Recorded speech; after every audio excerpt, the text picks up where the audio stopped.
नमस्कार, मैं हूं शिल्पी और आप सभी देख रहे हैं LNI। आज हम मौजूद है लखनऊ के गुरुद्वारा सदर में, जहां पर कमेटी की तरफ से गुरुद्वारा सदर कमेटी की तरफ से एक प्रेस वार्ता आयोजित की गई है। इस प्रेस कॉन्फ्रेंस में ओडिशा के गंभीर मुद्दे पर बातचीत की गई। बता दें आपको कि ओडिशा में एक शर्मनाक हादसा हुआ है, या यूं कहो एक शर्मनाक केस हुआ है। इस केस में हमारे देश के जवान ऑफिसर यानी कि इंडियन आर्मी की मंगेतर के साथ एक शर्मसार कर देने वाली घटना हुई है। इसमें एक पुलिसकर्मी द्वारा काफी ज्यादा हैवानियत और छेड़छाड़ की कोशिश की गई है। बताते चले आपको कि इस गंभीर मुद्दे पर आज गुरुद्वारा सदर में कमेटी की बैठक हुई और साथ ही एक प्रेस वार्ता आयोजित की गई है। तो ऐसे में आइए जानते हैं गुरुद्वारा सदर कमेटी ने इस गंभीर मुद्दे पर क्या चर्चाएं की और क्या उस पे आवाजें उठाई हैं। भुवनेश्वर जगह किया जाता है 15 तारीख की रात। वो एक कंप्लेंट लेके जिनके मंगेतर जो हैं वो आर्मी में कैप्टन है, सिख रेजिमेंट से ताल्लुक रखते हैं, कैप्टन गुरजन सिंह जी। रात में वो एक पब से निकल रहे थे और रास्ते में उनको कुछ लोगों ने छेड़छाड़ की, शारीरिक छेड़छाड़ भी की, गालियां भी दी, भद्दी भद्दी टिप्पणियां भी की। और क्योंकि कैप्टन साहब एक फौजी अफसर हैं, उन्होंने ये समझा कि निकटतम थाने में जाके इसकी कंप्लेंट की जाए।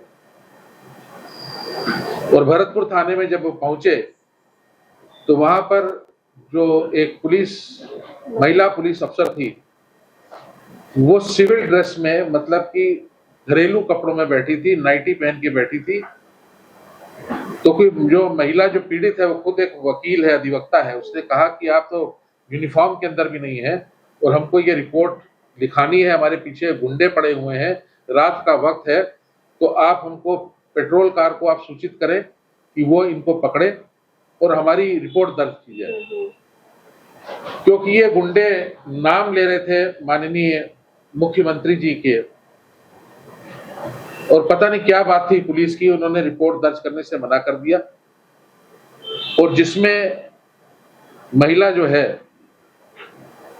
उसने वहां बैठी पुलिसकर्मी से कहा कि ये उचित नहीं है, ये थाना भी जो है ये हम लोग आयकर देते हैं, उससे ये बना हुआ थाना है और हम पीड़ित हैं, हमारी रिपोर्ट लिखनी पड़ेगी। कैप्टन साहब ने बोला मैं फौजी हूं, एक अनुशासित आदमी हूं, मैं रिपोर्ट लिखा रहा हूं, आप रिपोर्ट लिखिए। रिपोर्ट नहीं लिखी गई, 4-5 महिलाएं और आती हैं। उसके बाद वहां का जो अफसर इंचार्ज मेल है वो आता है, कैप्टन साहब को लॉकअप में बंद कर देता है, महिलाओं को बाल खींचते खींचते ले जाते हैं और उनको मारा जाता है, उनकी छाती पे लातों मारी जाती हैं। कैप्टन साहब के साथ जो है दुर्व्यवहार किया जाता है। उल्लेखनीय है, किसी भी फौजी अफसर या फौजी जवान को आप कस्टडी में नहीं रख सकते, आपको निकटतम फौजी यूनिट को सपुर्द करना पड़ता है या सीएमपी को बुलाना पड़ता है।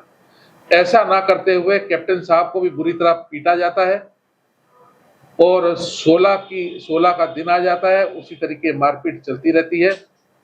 और दुख की बात है, पूरे भारतवर्ष के अंदर इस दुख को महसूस करना चाहिए।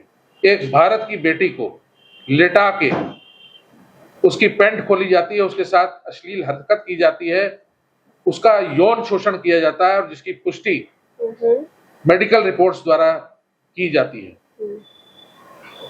बड़ी दुख की बात है कि वहां की सरकार अब तक चेती नहीं है और वहां के डीजीपी साहब अपने डीएसपी को कहते हैं, जिनका नाम है प्रतीक पांडा जी, वो पुलिस का साथ देते हुए नजर आते हैं, बोलते हैं कि इन्होंने दारू पी थी, और जबकि ऐसा वो कोई ड्रंक नहीं थे। महिलाओं ने कपड़े छोटे पहने थे, उस पर इनका कोई टिप्पणी नहीं होती। ऐसी टिप्पणियां करके उन्होंने पुलिस को बचाने का कार्य किया और सारा दोष महिला पे और कैप्टन साहब के ऊपर मढ़ दिया गया। उसके बाद 16 की शाम को या 17 को, क्योंकि इनके खिलाफ कोई केस नहीं बन रहा था, इनको जमानत के ऊपर रिहा किया जाता है और पुलिस के ऊपर यौन शोषण का मुकदमा जो दर्ज करने की कोशिश की जाती है वो दर्ज नहीं होता।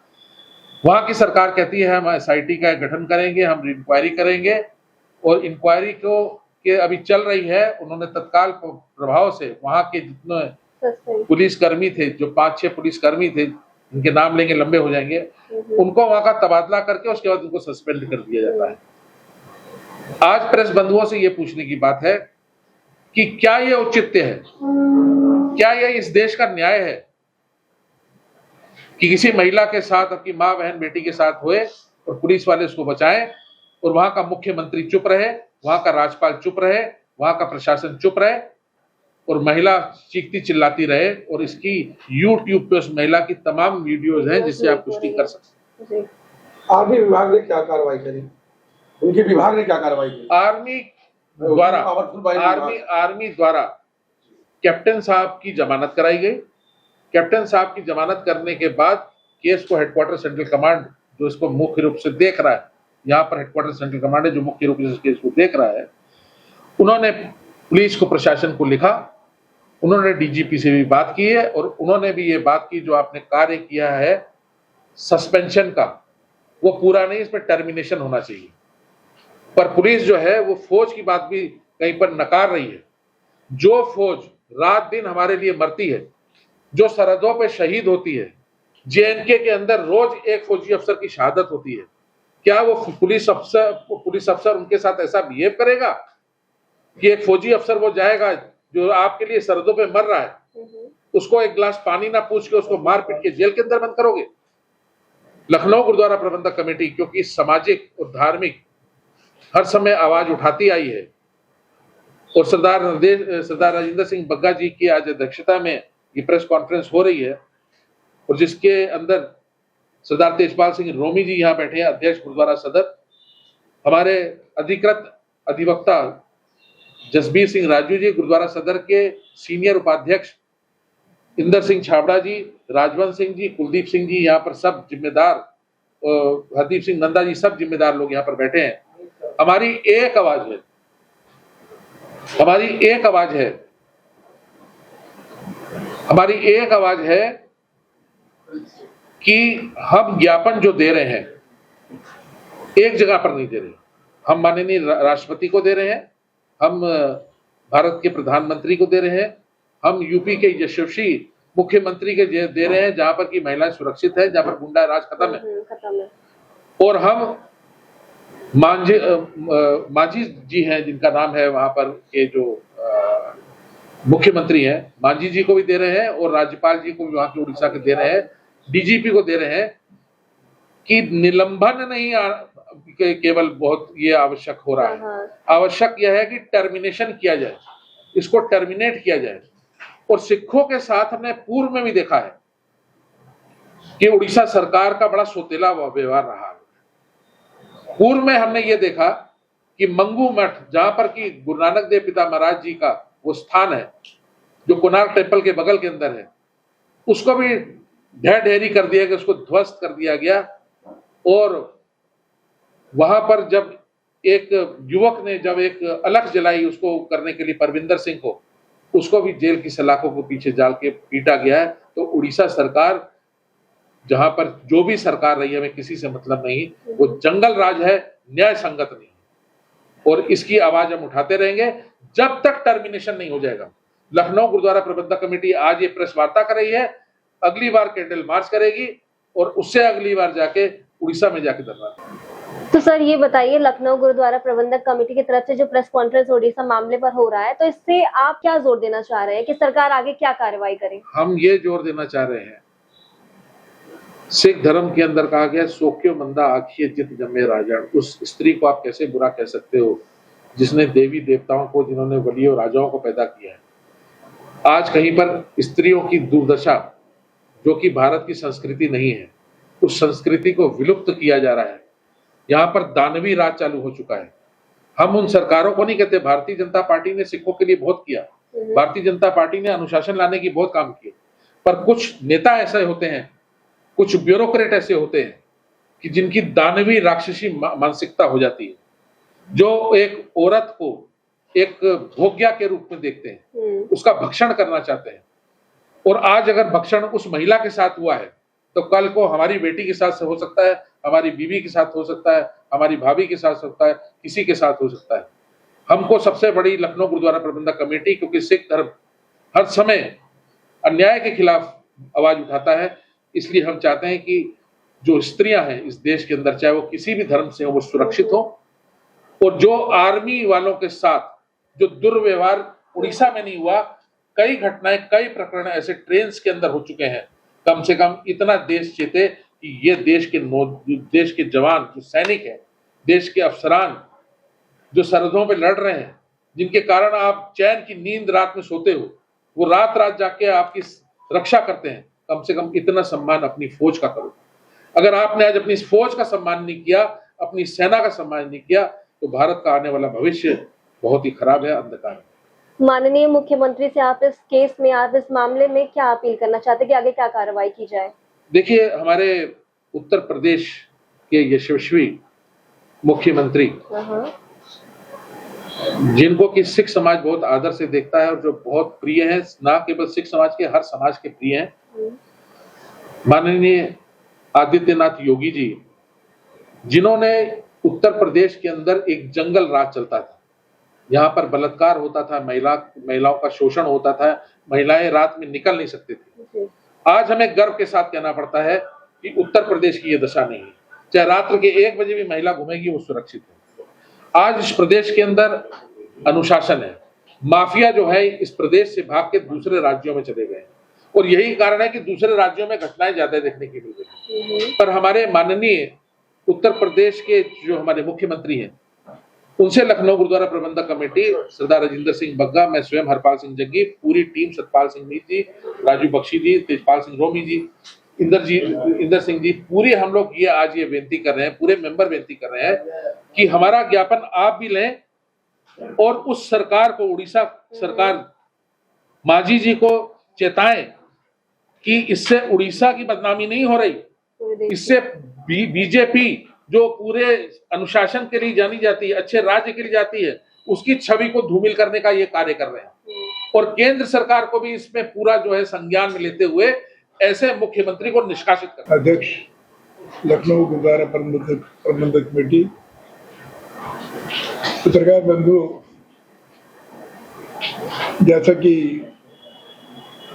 इस सभा के महामंत्री सारा हरपाल सिंह जग्गी जी ने विस्तार से आपको जो उड़ीसा में घटना हुई है इसके बारे में आपको जानकारी दी है।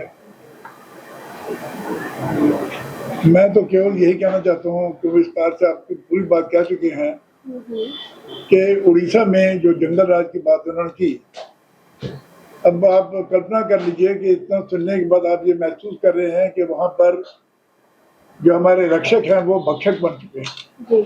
जो हमारे रक्षक हैं वो भक्षक बन चुके हैं। और अगर ये घटना कहीं पंजाब में हुई होती तो मैं आपको एक एग्जांपल बता दूं। एक ज़माना था जबकि वहाँ पर सर प्रताप सिंह कैरो मुख्यमंत्री हुआ करते थे और उनका सेक्टर 22 में किरण सिनेमा है। तो उसमें सिनेमा में एक ब्रिगेडियर साहब जो हैं वो पिक्चर देखने की उनकी फैमिली आई, तो उनके 2 लड़के थे। वो महिला इतनी खूबसूरत थी कि वो लड़कों से रहा नहीं गया। गुरिंदर कैरो और सुरेंद्र कैरो उनको 2 बेटे थे, उन्होंने उस जाके महिला से इंटरवल के टाइम पे छेड़छाड़ कर दी। अब कल्पना कीजिए कि ब्रिगेडियर साहब ने क्या किया, चारों तरफ से उसी वक्त फोर्स बुलाई और उसे पूरी सिनेमा हॉल को घेरा डाल दिया गया। वो घेरा डालने के बाद उन दोनों को, जो प्रताप सिंह कैरो चीफ मिनिस्टर थे, उनके दोनों बेटों को पिक्चर हॉल के बाहर निकाल करके और उनको कोड़ों से मारा। तो फौजी अफसर थे, पूरी फौज ने वहाँ घेरा डाल दिया चंडीगढ़ में उनके सिनेमा हॉल के बाहर। मुझे अफसोस इस बात का है कि इतनी बड़ी घटना फौजी अफसर की वाइफ के साथ या उनकी बेटी के साथ हो गई। जैसे हमारे पत्रकार बंधु ने बहुत अच्छा सवाल किया था, तो फौजी अफसर क्या कर रहे हैं, फौज क्या कर रही है इसके बारे में? ये ड्यूटी फौज की है कि उनको पकड़ करके इनको कोई रोक नहीं सकता, फौजी अफसर को कोई रोक नहीं सकता। ये पुलिस वाले तो जो है बिल्कुल समझे के नपुंसक हैं, लेकिन अगर फौज चाहे, जिस चाह रही है तो इस मुल्क में पूरा सुधार कर दें। और ये चाहें तो किसी भी पुलिस अधिकारी को, मुझे याद है मेरे साथ एक बार एक एसपी सिटी होता था यहाँ पर, मिस्टर बस्ती, उसने बदतमीजी की और वो बदतमीजी की रिपोर्ट जो है यहाँ पर CMP जब इनकी मिलिट्री पुलिस आती है, उसका एसपी जो मेरा जानने वाला था, मैंने उसको खबर करी तो वो जो बस्ती जो एसपी सिटी थे उनके ऑफिस से उनको पकड़ के ले करके यहाँ कैंप में लाकर उसको डंडे से पीटा फौजी अफसरों। फौजी अफसर के पास बड़ी पावर है, बड़ी ताकत है। तो आज वो फौजी अफसर उस पावर का यूज क्यों नहीं कर रहे हैं? नहीं, ये तो मैं ऐसा है, हम तो उस पावर को इस्तेमाल नहीं करते, हाँ, ना हाँ। पुलिस की ना फौजी अफसर की। जी। लखनऊ गुरुद्वारा प्रबंधक कमेटी तो 1998 में गठित हुई। हम्म। ये गठित इसलिए हुई क्योंकि सिख समाज के साथ आर्थिक, सामाजिक, राजनीतिक कोई भी घटना अगर हो तो उसकी आवाज जो उठाई है। जरूर है। क्योंकि सिख समाज जो है हमारी जितनी भी सरकारें आई हैं और निगलेक्टेड हम लोग रहते हैं, इसीलिए हम अपनी आवाज को बुलंद करने के लिए, आपको मालूम है कि जैसे कंगना रनौत वाला मामला चल रहा जी। है, अपनी आवाज उठाते हैं, प्रेस कॉन्फ्रेंस करते हैं, आप लोगों को बुलाते हैं। आप मतलब ऐसी बहुत सी घटनाएं फौजियों के साथ होता है, बॉर्डर वो लड़ रहे होते हैं, उनकी जमीनों को लगती यूपी में कब्जा हुआ रहता है, वो थानों के चक्कर काटते हैं, तब भी उनको न्याय नहीं मिलता। वो बेचारा बॉर्डर से छुट्टी भी नहीं मिलती है, जब छुट्टी मिलने के बाद फिर आता है और उसके बाद जमीन कब्जा हो जाती है। अब ऐसा बहुत हादसे आपके लकी यूपी में हुए हैं, उसमें क्या बोलना है? देखिए, ये बड़ी शर्म की बात है अगर ऐसी घटना हो और हमारा एडमिनिस्ट्रेशन उसमें चुप करके बैठा रहे कि वो फौजी अफसर का बंगला या फौजी अफसर की कोई भी प्रॉपर्टी है और वो मान ली किसी ने कब्जा कर ली है और वो आगे, क्योंकि कंप्लेंट तो हमेशा थाने में लिखी जाती है। अब यहाँ फौज का इलाका है, लेकिन यहाँ पर हमको अगर कोई रिपोर्ट करनी है तो हमको थाने ही जाना पड़ेगा, भले हम कैप्टन हो या मेजर हो जो भी हो, रिपोर्ट तो थाने में लिखी जाएगी। तो इसलिए थाने वाले जो है अब वो बेलगाम हो गए हैं, एक जमाना था बेचारे बेलगाम हो गए हैं और अब ये फौजी अफसरों की कोई वैल्यू नहीं समझते। लेकिन फौजी अफसर अपनी बात पर आ जाए तो इनको थाने से उठा करके ले जाए। मैंने देखा अपनी आंखों से, अवस्थी जी को पकड़ के लेकर थे यहाँ से, और मिलिट्री पुलिस का एसपी आया, तो ये भी एसपी से, एसपी सिटी थे, उनको उठाया ले गए, पहले आप ऐसे बदतमीजी करेंगे। तो मेरे कहने का तात्पर्य यह है कि लखनऊ गुरुद्वारा प्रबंधक कमेटी का गठन इसलिए हुआ था, हम तो बार बार आप लोग सब जानते हैं कि हम समय समय पर आवाज उठाते रहते हैं, चाहे हमारी सिख समाज के साथ, चाहे किसी और भी समाज के साथ, और कोई ऐसी घटना होती है और दूसरा समाज के आदमी अगर उससे कोई मदद मांगता है तो गुरु गोविंद सिंह ने तो एक सेना तैयार की थी और इनको कृपान दी थी। साथ में हमारे जो 5 हमारे बॉडी के जो ड्रेसेस में अंग हैं उसमें कृपान है। कृपान का मतलब केवल ये है, कृपा उसकी संधि चलेंगे, संधि विषय तो कृपा प्लस आन। आपको राइट नहीं है कि आप कृपान से अंदर से कृपान निकाल के यूं लहराएं या किसी नेता को दे दें और नेता लहराए। ये बड़ी शर्म की बात होती है जब कोई नेता कृपान निकाल के यूं लहराता है। कृपान को म्यान से तभी बाहर आनी चाहिए, या तो आपको किसी पर कृपा करनी हो, जैसे आपसे किसी छेड़छाड़ किया तो उसके लिए कृपान निकालो और आपसे उसके साथ जो भी हम उसका वो इंतजाम करते करेंगे, या तो किसी पर कृपा करनी हो या फिर आपकी आन पर कोई बात आ जाए तो ये म्यान से बाहर आएगी, वरना कोई बात नहीं। तो हम तो कोई भी समाज हमारे पास आता है और कोई भी समाज के लोग आते हैं तो हम तो गुरु महाराज ने कहा आप उसकी मदद के लिए क्या रहते हैं। फिर विशेष करके हमारा जो समाज है ये निगलेक्टेड है, इसलिए जब भी कोई पिक्चर बनाएगा या कोई ऐसे कमेंट्स करेगा, कभी 12 बजे कभी कुछ है, मतलब आप देख रहे हैं जो भी हो रहा है, हम उसके खिलाफ आवाज उठाते। आज ये जो मामला उड़ीसा में हो गया, अब ये मामला जो हमारे जनशक्ति साहब ने बड़ा सीरियसली इसको लिया और सीरियसली लेने के बाद कहा कि आपको जो है प्रेस कॉन्फ्रेंस करके और इस मामले को उछालना है और हम इसको न्याय दिला के देखेंगे कि न्याय होता कैसे नहीं न्याय होगा। ये मामला उत्तर प्रदेश का होता है, हम लोग नीचे कल ही उन आदमियों को जो है वो सीधा जेल में ठुकरा देते लेकर के और उनको टर्मिनेशन करा देते। लेकिन क्योंकि वहाँ पर सरकार जो है वो ऐसे आदमी है, वो मैं तो कहूँगा वो पटनायक जो वहाँ चीफ मिनिस्टर बैठा है माजी हो गया। तो मेरे कहने का मतलब जो भी चीफ मिनिस्टर बैठा है उसकी स्टेट के अंदर इतनी मतलब इतनी घिनौनी हरकत हो रही है और वो चुप करके बैठा है, उसको देख रहा है। कल को उसकी बीवी के साथ में, उसके बच्चे के साथ में, उसकी भतीजी के साथ में, उसके परिवार के किसी सदस्य के साथ में अगर ऐसी कोई घटना हो जाए तो चुप करके बैठेगा? नहीं बैठेगा। तो लखनऊ गुरुद्वारा प्रबंधक कमेटी का ये मेन काम यही है, हम जो भी कोई घिनौनी हरकत होती है या किसी के साथ कोई अत्याचार या जुल्म होता है या उसका उत्पीड़न होता है, हम उसके खिलाफ हमेशा आवाज उठाते रहते हैं। जैसे कि महामंत्री महोदय ने बताया। आपके मुताबिक क्या कार्रवाई होनी चाहिए उड़ीसा के सीएम पर भी और साथ ही उन पुलिस कर्मियों पर भी? ऐसा है, उड़ीसा के सीएम के ऊपर तो हम नहीं कह सकते क्या कार्रवाई होनी चाहिए, लेकिन जो पुलिस अधिकारी हैं जिन्होंने जाकर के वो महिला की और जो फौजी अफसर जाकर उन्होंने कोई कंप्लेंट की और उसके ऊपर कोई एक्शन नहीं लिया तो उनको तो तुरंत उसी वक्त उनको टर्मिनेट कर देना चाहिए, उसको टर्मिनेट कर देना चाहिए। और जो वहाँ पर के मुख्यमंत्री हैं उसके खिलाफ भी हम अपने महामंत्री महोदय से कहेंगे और भी अपने पदाधिकारियों से कहेंगे कि इस मामले को केंद्र तक उठाएं और कि इस मामले को लेकर देश के राष्ट्रपति को और देश के प्रधानमंत्री को इसकी जानकारी दें और ये बताएं कि सिख समाज इसके लिए चुप नहीं बैठने वाला है। बता जी, भुवनेश्वर गुरुद्वारा प्रबंधक कमेटी जो है उसने क्या कार्रवाई की?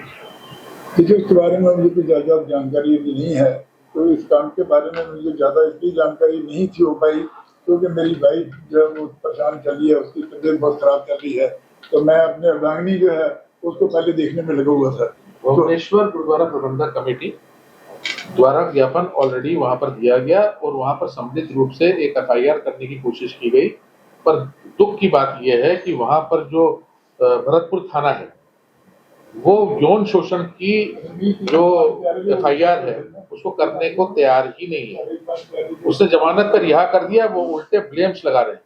तो ऑलरेडी वहां पर केस टेकअप है। वहां पर DSP जो है प्रतीक पांडा जी है, जो पूरी तरह से फौजी अफसर को और उनकी मंगेतर को दोषी ठहरा रहे हैं और उड़ीसा पुलिस को बचाने का कार्य कर रहे हैं। तो आप लोग उनकी मदद करिए ना, तो हम लोग वहां पर पूरी इसलिए तो प्रेस कॉन्फ्रेंस की है, इसीलिए तो मदद की जा रही है। यहाँ से ज्ञापन हर जगह पे जाएगा और यहाँ पर ये नहीं है कि यहाँ पर हम खाली, मैं हर बार एक बात कहता हूँ क्योंकि इसमें मेरे को फक्र है अपने साथी अधिवक्ता जो हमारे यहाँ अधिकृत जसबीर सिंह राजू जी, हम खाली समोसा और चाय पी के बात करने वालों में से नहीं है।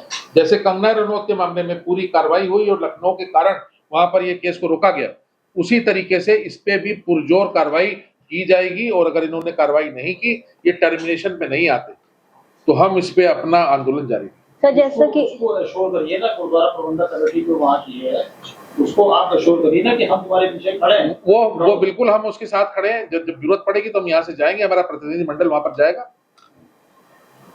देखिए, हमारे गुरु ग्रंथ जी साहब ने जब खालसा पंथ की स्थापना की तो आप सभी को जानकारी है, क्योंकि आप जगह जगह प्रेस कॉन्फ्रेंस अटेंड करते रहते हैं, कि वहां पर उन्होंने सबसे पहले 5 आदमियों से एक करके 5 आदमियों से शीश मांगा था। आप सब जानते हैं कि वो 5 प्यारों ने जो शीश उनको भेंट किया, गुरु महाराज ने उनको अपने पान करके पुलिस सब निकाल करके जाके सामने खड़ा कर दिया आपके सामने। तो एक 5 प्यारों में से एक प्यारा जो था वो उड़ीसा से था। तो इतनी पायस जगह हमारे लिए, एक 5 प्यारा जो है उड़ीसा से था।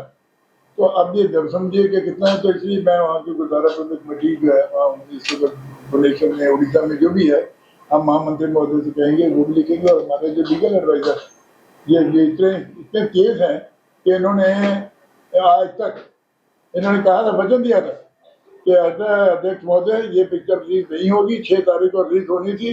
अब 6 तारीख बाद आपने अंदाजा लगा लिया कि कौन सी तारीख हो चुकी, लेकिन रिलीज नहीं हो सकती। इस यंग आदमी ने क्या किया, क्योंकि बॉम्बे हाई कोर्ट ने जब उनको सेंसर बोर्ड की तरफ से रुकावट जो है कि जो पहले ऑब्जेक्शन हैं उनको दूर करके आप आइए तब हम आपको परमिशन देंगे।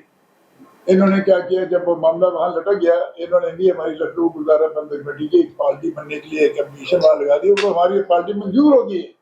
अब जब मंजूर होगी है तो जहाँ कभी बात होगी हम लोग जाएंगे, हमारे लीगल एडवाइजर सब जाएंगे, हमारे प्रवक्ता महोदय जाएंगे, जो भी हमारे महामंत्री महोदय बड़े एक्टिव हैं ये लोग जाएंगे। जब हम उसी पार्टी बन गए हैं तो निश्चय मान के चलिएगा, निश्चय मान के चलिएगा, मैं आप लोग से कह रहा हूँ कि ये पिक्चर कभी रिलीज नहीं होगी जब सारे ऑब्जेक्शन जो हमारे हैं जब तक उसको दूर नहीं कर देगी जब तक पिक्चर रिलीज नहीं होगी और न होने देगी। तो मैं आपको बता रहा हूँ, हम लोग जब ठान लेते हैं और संकल्प कर लेते हैं कि ये काम करेंगे, ये काम देखिए हमने कितने मामले उठाए और हमारे मामले आज तक कोई भी मामला फेल हुआ, ये बहुत पुराने मामले कोई मामला कहीं फेल नहीं हुआ। जितनी प्रेस कॉन्फ्रेंस हमने की तो सभी के सब सक्सेसफुल हुई। वहीं आज किसान कानूनों को लेकर कंगना रनौत ने अपने विचारों को आज वापस ले लिया, इस पर आप क्या कहना चाहेंगे? ये कि वापस ले लिया? किसान कानूनों पे जो अपने विचार कहे थे उन्होंने, तो उसको आज वापस ले लिया है और माफी मांगी है। इसकी पूरी जानकारी भी नहीं है। देखिए, कंगना रनौत जी जो है, मैं पहले कहता हूँ कि कथनी करनी में अंतर होता है, वो दिमाग से स्टेबल महिला नहीं है। कंगना रनौत ने अगर बयान अपना वापस ले लिया है तो लखनऊ गुरुद्वारा प्रबंधक कमेटी उनका स्वागत करती है। वो ये भी कहेगी कि जाके किसी निकटतम गुरुद्वारे में जाके वो माफी मांगने का कार्य करें, क्योंकि उन्होंने सिखों को खालिस्तानी कहा, उन्होंने सिखों को, क्योंकि ज्यादातर सिख वहां पर किसान थे, एक तरीके से बलात्कारी कहा, तो केवल माफी मांगने से काम नहीं होगा। यहाँ पर ज्ञानी जैल सिंह 1984 के अंदर जब नरसंहार हुआ, ज्ञानी जैल सिंह ने जाके दरबार साहब में जाके जूड़ों की सेवा की, माफी मांगी, तो कंगना रनौत को जो उसके बयान है, जो उन्होंने सिखों के लिए अशब्द किए हैं और जिस तरह उन्होंने सिखों को पोर्ट्रे करने का काम अपनी फिल्म में किया, उसके लिए तो सबसे बड़ी बात यह है कि किसी गुरुद्वारे में जाके सेवा करें और वहां पर माफी मांगे अपनी इस कुकृत्य की। को जो ये कांड हुआ है जिसमें जो महिला के साथ ये यौन उत्पीड़न हुआ और उसके साथ छेड़छाड़ हुई, मारा पिटाई की गई, इस बारे में सर मैं ये बताना चाहूंगा कि वो जो महिला है वो एक सिख जो आर्मी के कैप्टन हैं, उनकी फियांसे या उनकी मंगेतर तो वो है ही, वो ब्रिगेडियर साहब की बेटी भी हैं, लेकिन इन सबको के अलावा सबसे बड़ी जो चीज है कि वो पेशे से वकील है। और हम लोगों ने बार काउंसिल ऑफ इंडिया को भी, लखनऊ गुरुद्वारा प्रबंधक कमेटी की तरफ से बार काउंसिल ऑफ इंडिया को भी एक पत्र लिखा है और लिख के हम भेजने जा रहे हैं कि वकीलों की तरफ से भी अभी तक कोई भी ऐसा आंदोलन या कोई भी ऐसी प्रोटेस्ट नहीं आई है। तो चूंकि मैं खुद अधिवक्ता हूं और हमारे एक अधिवक्ता भाई या बहन के साथ अगर ऐसा हुआ है तो हम लोग चाहेंगे कि भाई वकील समुदाय भी इसमें आगे बढ़ के आए और वकील समुदाय भी अपनी तरफ से इसका रोष प्रकट करे, प्रोटेस्ट करे और उनके खिलाफ जो है जो भी सख्त से सख्त कार्रवाई होनी चाहिए वो करे। दूसरी चीज सर जो मैं बताना चाहूंगा कि जो भी उन्होंने अभी तक कार्रवाई की है पुलिस महकमे के खिलाफ, जो डीजीपी ने वहां पे कार्रवाई की है, वो एक औपचारिक रूप से, उसमें हमारे जो प्रवक्ता साहब हैं उन्होंने इस बात को सबसे पहले उठाया था और हमने इस बात को प्रेस रिलीज में लिखा भी है कि सतपाल सिंह मीत जी और तेजपाल जी जो हमारे तेजपाल रोमी जी जो हैं, इंदर सिंह जी जो हैं, जो इन सब लोगों ने इस बात को उठाया कि जो डीजीपी है उन्होंने सिर्फ जो 5 लोग जो वहां पे थे पुलिसकर्मी, उनके खिलाफ एक औपचारिकता रूप में उन्होंने सस्पेंशन कर दिया, जबकि सस्पेंशन का कोई मतलब नहीं बनता है। आप एक महिला के साथ उसके बाकायदा उसको निवस्त्र करके और उसके बाद जो है उसकी छाती पे आप उसको लात मारते हैं, तो ये सीधा 307 का मुकदमा है। कल वो महिला अगर मर जाती तो वो अटेम्प्ट टू मर्डर ही आता है और वो महिला इत्तेफाक से नहीं मरी, लेकिन उसकी हड्डी पसली तो टूट चुकी है, उसका हाथ वाथ आप देख रहे हैं, उसका जबड़ा टूट चुका, उसके दांत निकल चुके हैं। तो जो भी अबव दी बेल्ट अगर मारा जाता है किसी को तो ये माना जाता है कि लिवर, किडनी, हार्ट कहीं पे भी अगर चोट आएगी तो वो बंदा मर सकता है। तो उन्होंने जो ये हरकत की है उसके लिए उनके खिलाफ 307 का मुकदमा, मोलेस्टेशन का मुकदमा, यौन शोषण का मुकदमा और ये सारे मुकदमे उनके खिलाफ लिख के उनको तत्काल प्रभाव से अरेस्ट किया जाना चाहिए था और अरेस्ट करके उनको जेल भेजने के बाद उनकी वो अपनी जमानत कराते, वो अपनी वहां स्पष्टीकरण देते, बजाय उसके उन्होंने क्या किया कि उड़ीसा उनके जो विक्टिम है उनके खिलाफ ही उन्होंने मुकदमा लिख दिया और उस विक्टिम को बेचारी को उड़ीसा हाईकोर्ट जाके अपनी जमानत करानी पड़ी। तो ये एक मतलब जंगल राज है जिसको हमारे अध्यक्ष महोदय राजेंद्र सिंह बग्गा जी ने भी बोला, हरपाल सिंह जग्गी जी ने भी बोला कि सब जंगल राज चल रहा है। पहले भी, आज नहीं, ये पहली बार नहीं हुआ है। जब नवीन पटनायक जी वहां पे थे, वो बीजू जनता दल के जब वहां वो पार्टी थी और जो उसके वो मुख्यमंत्री थे, तो 2019 में और 2020 में परविंदर पाल सिंह एक हमारे सिख समुदाय के वहां व्यक्ति हैं, उनको बाकायदा इतना मारा गया कि उनकी आंख, हाथ, नाक, पैर सब कुछ सूज गया था, पूरा मुंह उनका जो है गुब्बारे की तरह बन गया था और उनको मार के, उस समय पुलिस वहां मौजूद थी और बाकायदा मारा इसलिए गया था क्योंकि उन्होंने सिर्फ इस बात का प्रोटेस्ट किया था कि जो हमारा वहां गुरुद्वारा साहब है, मंगू मठ गुरुद्वारा, जो कि हमारे गुरु नानक देव जी वहां पे जब गए थे, और ये हमारा बहुत बड़ा ऐतिहासिक गुरुद्वारा है सर। मैं आपको बताऊं, हमारे विश्व में कहीं पे भी ऐसी आरती आज तक नहीं लिखी गई जो आरती हमारे प्रथम गुरु नानक देव जी ने वहां पे लिखी थी। रविन्द्रनाथ टैगोर जी से कहा गया कि आप इतनी आपने अच्छी आरतियां लिखी हैं, इतनी चीजें आपने लिखी हैं, तो एक विश्व के ऊपर एक आरती लिखी है। तो रविन्द्रनाथ टैगोर जी के शब्द थे कि जब विश्व के ऊपर तो एक आरती पहले से लिखी जा चुकी है, गगन में थाल रवचंद दीपक बने, तो ये जो आरती है ये हमारे गुरु नानक देव जी की, उन्हीं की वाणी है और वहां का बहुत बड़ा इतिहास है। वहां पे हमारा मंगू मठ जो गुरुद्वारा साहब है उसको भी जानबूझ के तोड़ा गया, उसके लिए हम लोग लड़ाई लड़ रहे हैं, लेकिन वो सारी बातें अलहदा हैं। उसके अलावा भी जो लोग वहां अपनी आवाज उठाते हैं, जो अपना प्रोटेस्ट करते हैं, उनके प्रोटेस्ट को दबाने के लिए वहां की पुलिस गुंडा बन के बाकायदा जो है मारती है, पीटती है और उल्टा मुकदमा लिखा के आपको बंद करा देती है। ये सारी बातों को कह के मैं अपनी बात विराम करता हूं, क्योंकि ऐसा इस केस में भी हुआ है और हर व्यक्ति का एक दिन आता है। आज इन लोगों का दिन आ गया है। पहले आम आदमी के साथ करते थे, आज इन्होंने फौजी भाइयों के साथ भी करना शुरू कर दिया, फौजी परिवारों के साथ करना शुरू कर दिया। अब इनका जो है वो पतन का दिन शुरू हो गया। इसके लिए हम लोग अपना आगे कार्रवाई कर रहे हैं, वो करते रहे। तो जैसा कि हमने देखा, आज यहाँ पर गुरुद्वारा सदर की तरफ ओडिशा के गंभीर मुद्दे पे बात की गई है, साथ ही उस पर चर्चाएं की गई है और वो कोशिश की गई है कि हर उस आवाज तक पहुंच सके जो आगे उठाई जा सकती है या कार्रवाई की जा सकती है। एक सिख समुदाय बेटी के साथ ऐसा हुआ और साथ ही एक वकील और साथ ही इंडियन आर्मी की मंगेतर के साथ ऐसा हुआ, तो इसके लिए जनता के साथ साथ सभी को आवाज उठानी चाहिए। तो ऐसी ही खबरों से जुड़ने के लिए देखते रहिए LNI।